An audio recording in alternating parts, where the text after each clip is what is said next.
a heart for service.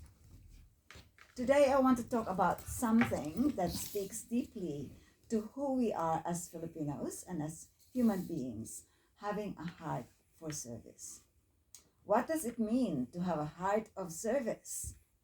To have a heart for service means choosing love over apathy, action over indifference. It's choosing to show up, lend a hand, offer your time, or share your gifts, even when it's inconvenient. It's asking each morning, who can I bless today? Or whose load can I lighten? Whose spirit can I lift? And the beautiful thing is, you don't need to be rich, powerful, or perfect to serve. You just need to be willing. As Filipinos, this is woven into our DNA. The spirit of bayanihan, which is helping one another without expecting anything in return, is alive in every corner of our community. And even if we're already abroad, we still have that spirit. So let me share a little story. Just the other day, I met a woman at the Wairarapa Women's Center. Hindi siya sikat, hindi siya mayaman, but she volunteers every week to help migrant women settle in, build confidence, and find belonging. One mom told me, I felt like I had no one here, but then I met her and I knew I wasn't alone. That, my friends, is service. Service is not always loud or flashy. It's often quiet, simple, and done from the heart. So why is service so powerful? When we serve others, something sacred happens. We feel connected, fulfilled, and joyful. It's like our soul recognizes its purpose. Helping someone else heals us too. Studies show that people who regularly serve are less stressed, more optimistic, and even live longer. That's no accident. We were designed to give. So call to action. Mga kaibigan, our listeners and followers, what can you do starting today? Look around. Is there someone you know who needs encouragement, help, or simply a smile? Join in. Volunteer for something. Kahit isang oras lang sa isang linggo. Your time matters. Examples of this are Rika and Ryan, who indeed took time to attend the Independence Day celebration at Chanel College with our Filipino students leading the event. I'm sure the Filipino students were really delighted to see you and that they're very much supported. Be the example. Inspire your children, your friends, and your co-workers by being a light. Support local efforts. Join causes in your town. Every act adds to the ripple. Example, your involvement in the Wairarapa Filipino Society, keeping our community together, getting involved in activities and supporting each other, especially to our chair and his executive team. Your services are so much appreciated. You may not change the world overnight, but you can change someone's world in an instant. So here are some takeaway thoughts. As we close, I invite you to reflect. What legacy will I leave? Am I living just for myself, or am I choosing to lift others too? When I serve, do I do it with joy and humility? Remember this. Do all the good you can, by all the means you can, in all the ways you can, as long as ever you can. That is by John Wesley. Because hindi natin alam kung saan at kailan tayo kukunin ng Panginoon. And for you, Rika and Ryan, what drives you to continue being in the service, especially, let's focus on our Warapa Filipino community. You've been there for some time, especially Ryan. Ryan first. Yeah. How many Ryan. years, Ryan? What motivates you to keep doing it? 21 years. Mm. Yeah. Pero, Although there's ups and downs, no doubt, but we still continue to do the service and you the feel best good. we can. You feel good when every time you do something. Oh you yeah, we feel good about to it. help others, of course. Yeah, mm, especially those newcomers. pero Mm. recent na yan. Oh, Kasi ang experience ko naman with Warapa Filipino Society, it was basically a social club. No offense against the Ladies. founding members. oh, But Ryan has Pero been nung involved actively. Ilang years ka na involved? Since nung start. mm, Yeah, but, Pero kinontra talaga nila ako nun. yes. Kasi puro babae kasi tapos ako lang yung nag-iisa lalaki at that time. Pero nung nagbuo ako ng mga team, doon nag-umpisa yung change. yeah. So I have nothing against the resistance. It's very common talaga na any change. Yeah. May konting resistance talaga. But eventually tinanggap nila.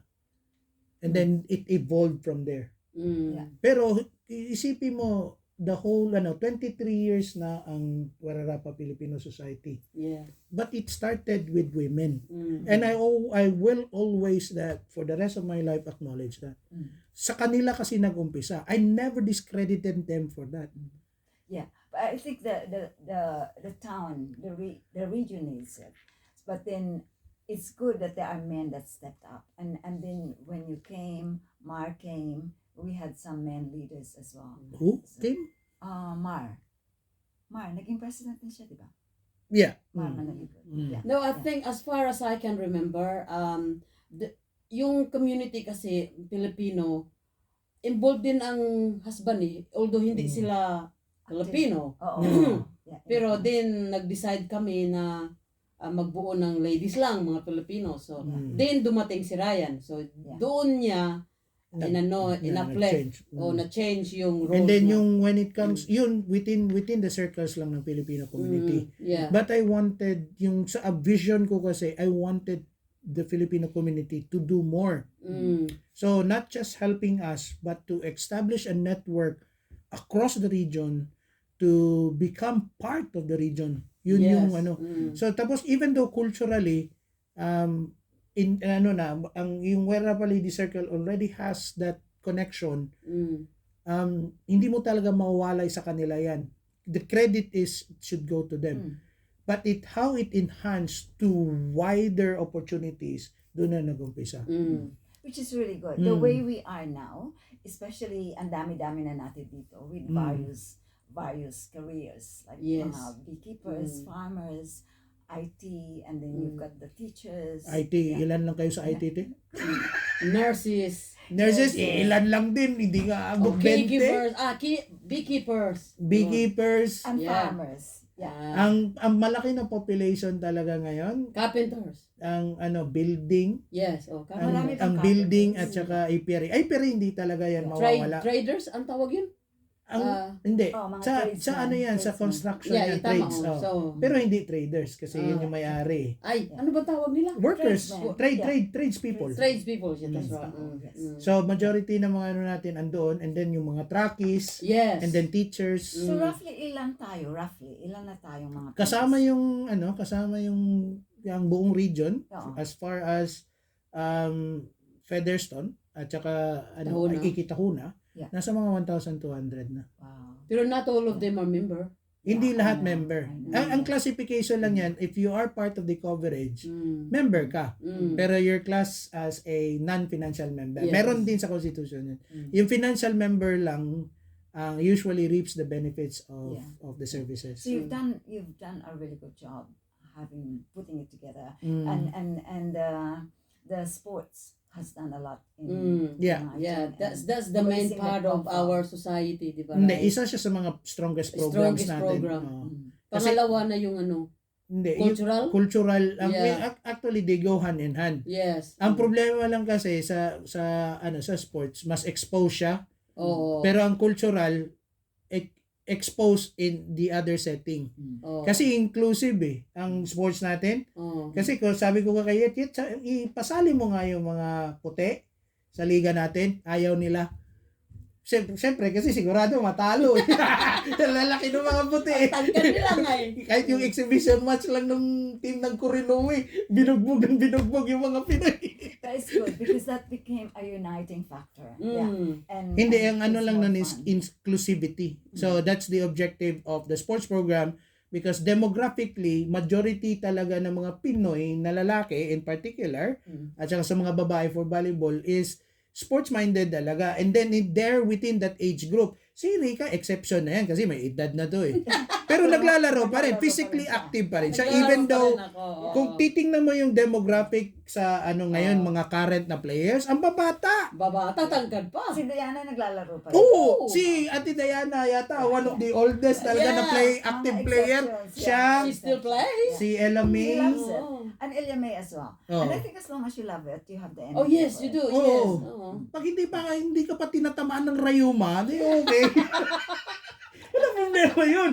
Kasi tingnan mo, si Edgar. Oh. Edgar plays basketball. He still plays Oo, basketball. ako hindi na talaga pwede because of my medical condition. Good thing si Edgar wala pang sakit. Okay. Knock on wood. Huwag naman. Oo. Yeah. So which is those are the things that access nun. Pero ang cultural natin it's been a strong standpoint or anchor. Kasi pag dineploy mo yan like multicultural day or Independence Day event, na-deploy talaga.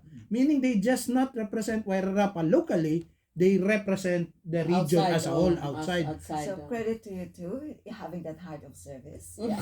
Mm. and the network that you have even obviously expands. And Ryan, for example, yeah. So has- it's about time Rika to take the helm. yeah. He's expanding into Pero- wider things, into Pero bigger things. Yeah, kung makita mo yung mga nomination at the moment na hindi ko pa pwedeng i-divulge. Oh, so Ang there are babata. nominations. Mm. That's Sabi ko good. nga, ang babata. So sabi ko, this is good, this is That's good. good. It's good that the younger ones are Are Oh. getting involved now.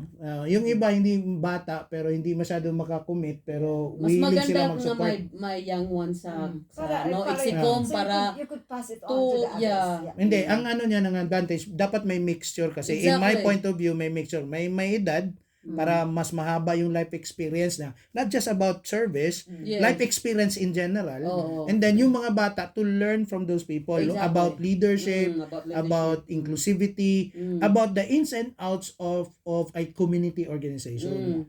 Kasi hindi naman pwedeng salita salita.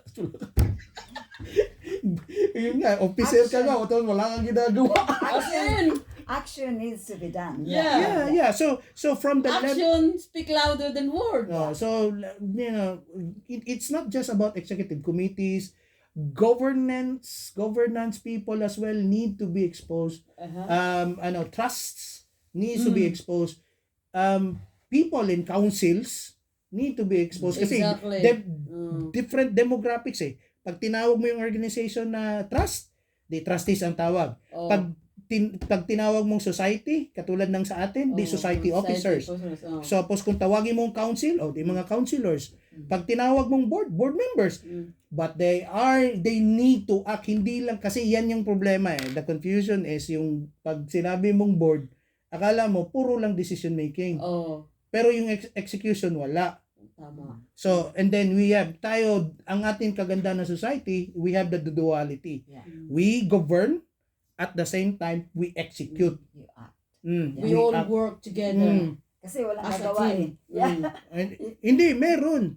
May- May special project. Like, a good example that I can use is actually yung English program. Kami ang nag-decide kung paano pagalawin, pero ang nag-execute si John. Okay. Ganun. Yung IELTS program si John. So sa culture naman, all the executive members have decided, okay, mag-represent tayo sa Johnsonville. Oh. Nag-represent. Then dineploy namin yung authority kaya Tiami.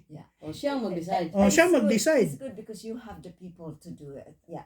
Yung mahirap kapag wala. Oh. Yeah. Ayun nga. So how do you achieve your goals or achieving your policies and procedures if you don't have the people to People execute to them? execute it. Yeah. Tama. You That have would to be the have challenge. yeah. That would be the challenge. So dapat ano talaga, meron naman mag-execute. Mm. Kaya nga naglalagay ka ng executive officer eh. Yeah. Kasi that's the title eh. Chief Oh. Executive Officer. Oh. Manager. That's a verb. Manage, Mm. then you manage. Manager, then you manage. You Yeah. just have to recruit and ask a lot of people to come and join. And then identify kung ano yung You should mga join talents. us at in cultural dance. A cultural dance, baka kaya ko yan. Yeah, well done. Okay, Kasi- narinig mo yan ha? Kasi sports, hindi ako masyadong magaling dyan. Okay. Si sports wala na masyado sa mga basta exception to the rule na lang yung mga 50 and over eh.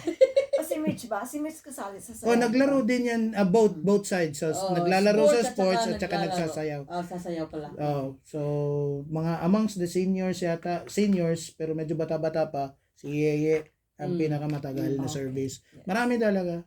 Okay guys, let's continue serving.